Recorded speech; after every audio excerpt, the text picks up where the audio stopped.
नमस्कार. आज आपण पाहणार आहोत की बीटल क्रॉस शेळी आणि गावरान शेळी यातील फरक. तर मित्रांनो, बीटल क्रॉस शेळी म्हणजे कोणतं आणि गावरान शेळी म्हणजे कोणतं आधी पाहूया. ही जी शेळी आहे, ही तुम्ही जे व्हिडिओमध्ये पाहतात, ही जी शेळी आहे हे बीटल क्रॉस शेळी आहे. याची दूध पहा. आता या ज्या दोन्ही शेळ्या आहेत हे बीटल क्रॉस शेळ्या आहेत, म्हणजे यांचे कान थोडं लांब आहे आणि गावरान शेळीपेक्षा या शेळ्या थोड्या मोठ्या आहेत, मोठ्या राशीतल्या आहेत. आणि गावरान शेळी म्हणजे कोणतं तर मित्रांनो, हे तुम्ही पाहू शकता, हे जे तांबड्या कलरची शेळी आहे गावरान शेळी आहे. आणि त्याला लागूनच ती जी शेळी आहे, ही जी शेळी आहे ही सुद्धा गावरान शेळी आहे. आता गावरान शेळी आणि बीटल क्रॉस शेळीमध्ये फरक एवढाच आहे की या गावरान शेळीचे कान छोटे असतात, बीटल क्रॉस शेळीचे कान लांब असतात. गावरान शेळी हे बीटल क्रॉस शेळीपेक्षा थोडंसं लहान राशीचं असते. आता आपल्याकडची ही जी बीटल क्रॉस शेळी आहे, याची ही जी पाट आहे तुम्ही पाहू शकता, ही त्याचीच पाट आहे. आता त्या पाटीला सुद्धा लांब कान आहेत आणि पाट सुद्धा सेम तसंच पडलेलं आहे. या उलट जर आपण गावरान शेळी पाहायला गेलो तर त्या बीटल क्रॉस शेळीपेक्षा लहान साईजचे असतात, लहान राशीचे असतात. म्हणून यांचं काय होतं की या शेळ्यांचा करडं सुद्धा लहानच मिळतात आपल्याला.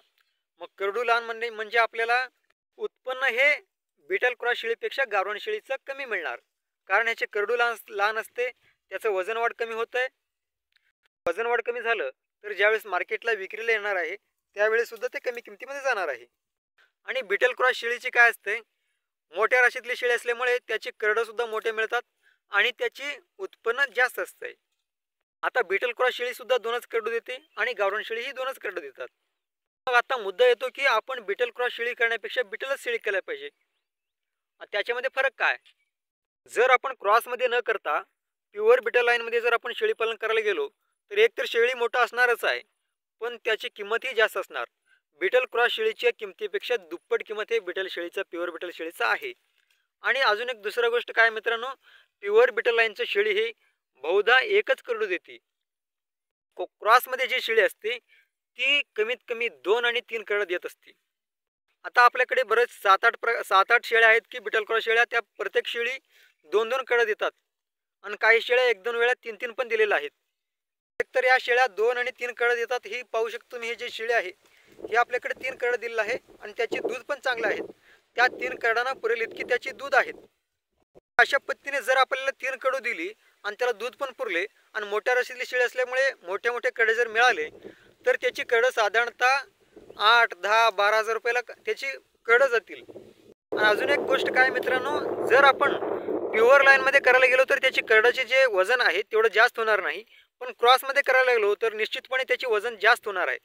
कारण क्रॉसमध्ये कोणत्याही जातीचं शेळ असो, तो शिरोई असेल, सोजत असेल, काटेवाडी असेल किंवा बीटल असेल किंवा आफ्रिकन बोर शेळी असेल, कोणत्याही जातीचा शेळी असेल, त्याला जर आपण क्रॉसिंगमध्ये केलो तर त्या प्युअर लाईनमध्ये जेवढं वजन वाढ त्या करडाचं होणार आहे त्यापेक्षा जास्त वजन हे क्रॉसमध्ये होणार आहे. म्हणून आपल्याला प्युअर गावरान शेळी पाळण्यापेक्षा बीटल क्रॉस शेळी जर आपण पाळलो तर निश्चितपणे आपल्या उत्पन्नामध्ये कमीत कमी 15 ते 20% वाढ होणार आहे. तसं पाहायला गेलं तर 50% वाढ होणारच आहे. म्हणजे आपण जर 1 लाख रुपये या गावरान शेळीपासून कमवणार असू तर या बीटल क्रॉस शेळीपासून आपण 1.5 लाख रुपये कमवू एका वर्षामध्ये. जरी आपण तेवढं जरी कमवलं नाही तर किमान आपण 1 लाख रुपये या गावरान शेळीमधून कमवणार असेल तर या बीटल क्रॉस शेळीपासून आपल्याला 1,20,000 तरी किमान मिळेल. आणि या ज्या बीटल क्रॉस शेळ्या असतात, या शेळ्या ज्यावेळेस पाळणारे लोक घेत असतात त्यावेळेस निश्चितपणे या गावरान शेळीपेक्षा त्याची किंमत जास्त देऊन ते घेतात.